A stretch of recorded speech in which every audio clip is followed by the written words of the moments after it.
કાળઝાળ ગરમીમાં રાજકોટ શેકાયું। રાજકોટમાં વધતી ગરમીને લઈ મનપા એક્શનમાં। ટ્રાફિક સિગ્નલ પર પ્રથમ વખત ગ્રીન નેટ લગાવવામાં આવી છે।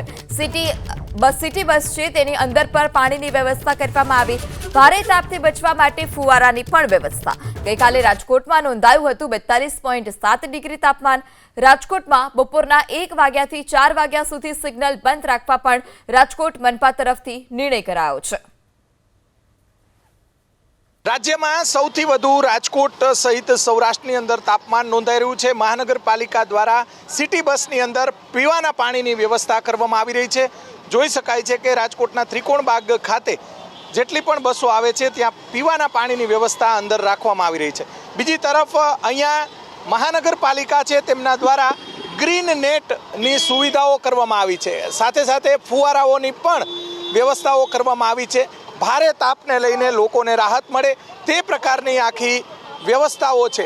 જોઈ શકાય છે કે ગઈકાલે રાજકોટની અંદર 42 થી 43 ડિગ્રી જેટલું તાપમાન હતું। આ તાપમાનમાં સતત વધારો થઈ રહ્યો છે, જેને લઈને મહાનગરપાલિકા કમિશનરના આદેશ બાદ આરોગ્ય વિભાગના અધિકારીઓ છે તેમના દ્વારા આ રીતની વ્યવસ્થાઓ, ખાસ કરીને જે અહીંયા ટ્રાફિક સિગ્નલ પર આવતા લોકો છે તેમની સાથે પણ આપણે વાત કરવાનો જે પ્રયાસ કરીશું। જોઈ શકાય છે કે આ રીતની વ્યવસ્થા।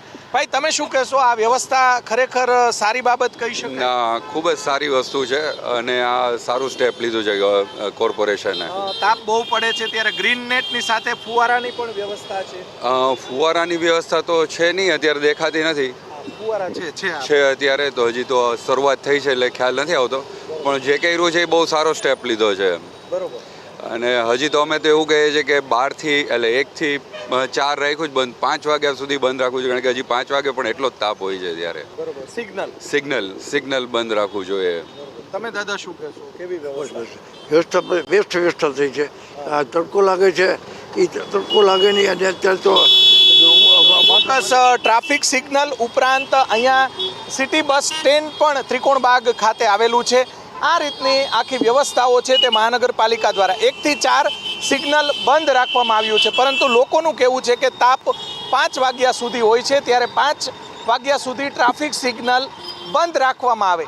આ રીતની વ્યવસ્થા રાજકોટ મહાનગરપાલિકા છે તેમના દ્વારા અલગ અલગ વ્યવસ્થાઓ કરવામાં આવી છે। લોકોને તાપ ન લાગે, લૂ ન લાગે, જેના માટે આખી વ્યવસ્થાઓ મહાનગરપાલિકા છે તેમના કમિશનર અને આરોગ્ય વિભાગના અધિકારીઓના આદેશ બાદ આ વ્યવસ્થાઓ કરવામાં આવી છે। કેમેરામેન શુભ આશિયાની સાથે પરાક્રમસિંહ જાડેજા, એબીપી અસ્મિતા, રાજકોટ। સમય આવી રહ્યો છે। આ સમયે heat action plan Rajkot corporation દ્વારા અમલમાં લાવવામાં આવ્યો છે અને એના ભાગરૂપે અત્યારે શહેરમાં આપણે અમે વિવિધ જગ્યાએ આ પ્રકારે છાંયડા, જે આપણે ત્રિકોણબાગમાં જોયું એ પ્રકારની વ્યવસ્થા કરી રહ્યા છે, જ્યાં લોકો વધારે આવે છે, જ્યાં વધારે ઊભા રહેવાનું થાય છે, વેઇટ કરવાનું થાય છે, એવું તડકામાં હેરાન ના થાય લોકો, એ માટે આ પ્રકારના છાંયડા। એ સિવાય આખા શહેરમાં ખાસ કરીને અમારી બીઆરટીએસના જે બસ સ્ટેન્ડ છે એ સિવાય પણ અન્ય જગ્યાઓ પણ અમે પાણીની વ્યવસ્થા, છાછની વ્યવસ્થા અને જ્યાં ઓઆરએસની જરૂર પડે ત્યાં ઓઆરએસની પણ વ્યવસ્થા રાખી રહ્યા છે।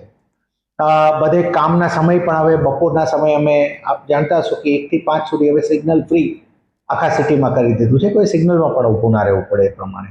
એટલે હીટ એક્શન પ્લાન અંતર્ગત આ જે ત્રિકોણબાગમાં આપ જોવો છો એવું હજી અન્ય ઘણા જગ્યા પણ આવશે, અને આખા ઉનાળામાં લોકોને આવી પરેશાની ના પડે તડકાની, એ પણ અમે ખાસ ઇન્શ્યોર કરવા પ્રયત્ન કરી રહ્યા છીએ।